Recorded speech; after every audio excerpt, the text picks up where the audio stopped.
हमारे यहाँ बाल विवाह क्यों होने लगा था? अंग्रेज लड़कियों को उठा ले जाते थे सब, तो 12-13 साल की हुई कि लोग मजबूरी में ब्याह करा के भेजने लगते थे।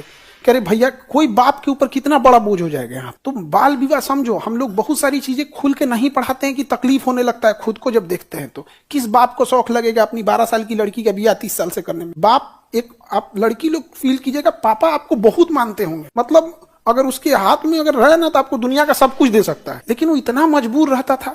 12-13 साल की हुई, थोड़ी सी बड़ी हो गई कि अंग्रेज उठा ले जाते थे, एकदम तबाह तबाह कर दिए थे सब। हम लोग को जितना अत्याचार किए हैं उतना कोई नहीं किया है, लेकिन अंग्रेज पता था कि इन्हें अपना कल्चर थोप दो। तो ब्रिटेन वाला जीन्स पहना, आप भी पहनिए। वो बर्गर खाया, आप भी खाइए। वो जैसे करेगा आप भी कीजिए। वो आधा कपड़ा फाड़ के घूमेगा, आप भी घूमिए। वो भी वैलेंटाइन डे मना रहा है, कल्चर नाच रहा, आप भी कीजिए। आप अपने दुश्मन को अपना समझते। कभी किसी के मुंह से सुने हो कि ब्रिटेन का बदला लेंगे?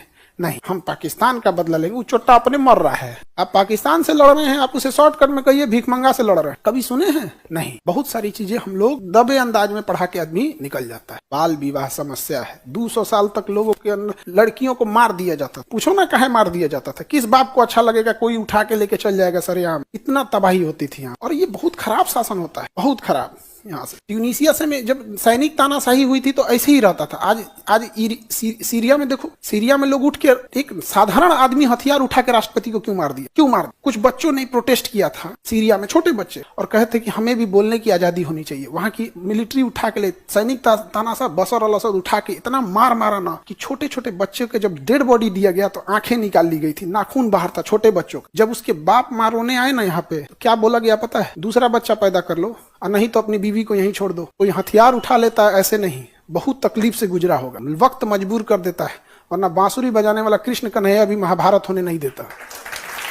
तो हम लोग भी बहुत सारी चीजों को दबे अंदाज में ही पढ़ा के निकलते हैं। लेकिन जब हम लोग भी पढ़े थे ना, तो मन तो करता था कि चुचरा उठा के हम दे दें 2-4 को। जिस दिन आप हकीकत में पढ़ेंगे उस दिन ना समझ में आएगा। तो बहुत उटपटांग होता है। तो हम लोगों ने वेस्टर्न कल्चर को इतना अपनाया ना कि हम उसे अपना दुश्मन ही नहीं समझे, जबकि हकीकत में दुश्मन वही है। आज पाकिस्तान से लड़ रहे हैं, हमारा है पाकिस्तान। अगर ब्रिटेन नहीं रहता, हमारा था, और इतना बिगड़ा भी नहीं रहता, वो इतना बिगड़ा नहीं रहता। और याद रखना, जो खराब लोग रहेगा वो हमेशा खराब करेगा। पाकिस्तान में जिस मेंटेलिटी के लोग गए थे वो लोग ही खराब थे। तो पहले उन्होंने सिखों को मारा, हिंदुओं को मारा, सिखों को भगा दिया, हिंदुओं को भगा दिया, लेकिन वो कमीने तो वही है ना।